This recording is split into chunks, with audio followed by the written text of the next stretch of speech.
Okay. Yun, hinango na. Eto na. Ayan na.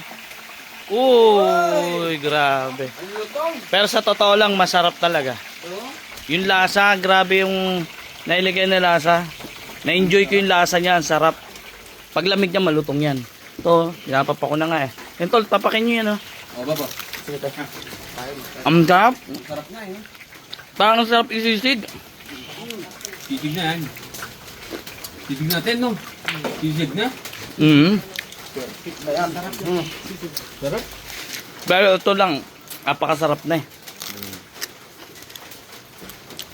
Pero parang ang sarap na eh. Wag na.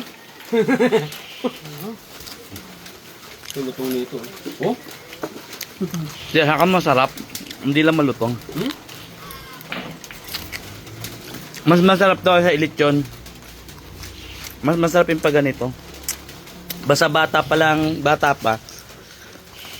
Masarap siya iluto ng ganito. Sarap. Yung lasa, no? Sarap ng lasa.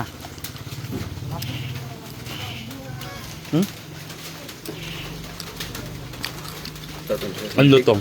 Ang lutong. Grabe yung balat eh. Oh? Paglamig niyan, Oh. lutong yan. Grabe. Oh? Mm. Parang papel. Grabe, ang sarap. Lutong-luto, oh. Grabe. Tignan mo naman, oh. Oh? Ah. Napupunit. Hindi, yung lasa. Oh?